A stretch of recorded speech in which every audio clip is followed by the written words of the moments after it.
इस चीज़ की हेल्प से आप अपने मोगरे के पौधे में ढेरों कलियां ले सकते हैं और इसकी ग्रोथ को तेज़ कर सकते हैं। साथ ही साथ गर्मी की वजह से पत्तियों में पीलापन जो आ रहा है वो दूर कर सकते हैं।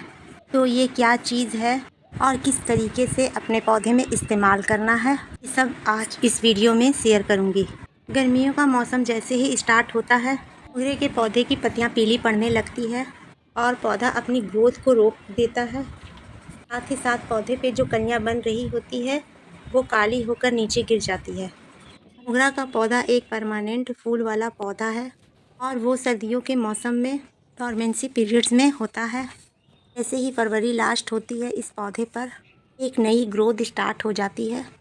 20 मार्च आते ही इस पौधे पे कलियाँ बननी शुरू हो जाती है। जैसे ही टेम्परेचर 35 डिग्री के ऊपर जाने लगती है, मोगरे के पौधे की धीरे धीरे ग्रोथ रुकने लगती है और उसमें कलियों की क्वांटिटी कम हो जाती है और धीरे धीरे पत्तों का पीला होना शुरू हो जाता है। अगर पौधे की केयर कर ली जाती है तो पौधा पूरी गर्मी भर फ्लावरिंग करता रहता है। पत्तों की पीले होने की और उसकी ग्रोथ रुकने की क्या वजह हो सकती है, लेकिन उससे पहले आपको गर्मियों के मौसम में पौधे को ग्रीन नेट के नीचे रखना होगा या फिर पौधे को सुबह की 2 से 3 घंटे की धूप दिखानी होगी और उसके बाद उसे उठाकर कहीं सेमी साइड एरिया में रखना होगा। ये आपका पौधा अच्छी तरीके से ग्रोथ करेगा और उसमें कलियां बनेगी और साथ ही साथ पौधे की जो पत्तियां हैं वो भी पीली नहीं पड़ेगी। मोगरे के पौधे में जब फूल खिलकर सूख जाए तो उसे तोड़कर हटा दें। अगर आपके मोगरे के पत्ते पीले पड़ रहे हैं या फिर पौधे की ग्रोथ रुक गई है या फिर उसमें कलियां नहीं बन रही है, उसके पीछे 3 वजह हो सकती है। पहली वजह उसमें पानी की कमी होना, क्योंकि मोगरे के पौधे को पानी की ज़्यादा ज़रूरत पड़ती है कि मिट्टी में हमेशा नमी बनी रहनी चाहिए। दूसरी वजह होती है टेम्परेचर का ऊपर जाना। 35 डिग्री टेम्परेचर ऊपर जाता है, मोगरे की पत्तियां पीली होनी शुरू हो जाती है। तीसरी वजह होती है पौधे में पोषक तत्व की कमी होना। तो चलिए देखते हैं इस फर्टिलाइज़र को कितनी क्वांटिटी में देने से मोगरे के पौधे में पत्तियों का पीला होना, ग्रोथ का रुक जाना, कलियों का ना बनना दूर हो सकता है।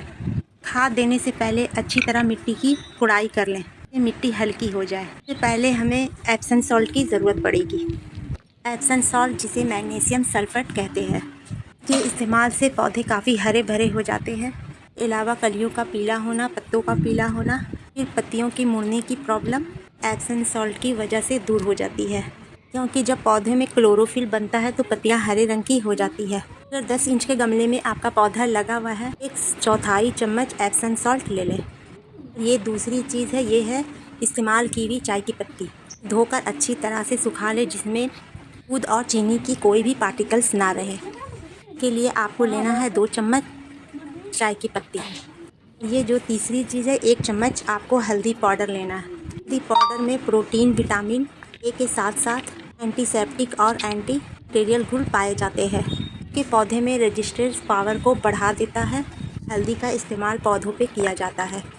हल्दी का इस्तेमाल करने से रेजिस्टेंस पावर बढ़ जाता है। इसकी वजह से जो पौधे की जड़ें कमज़ोर होती है, मजबूत होने लगती है और पौधा जो है मिट्टी से ज़्यादा पोषक तत्वों को आसानी से रहता है।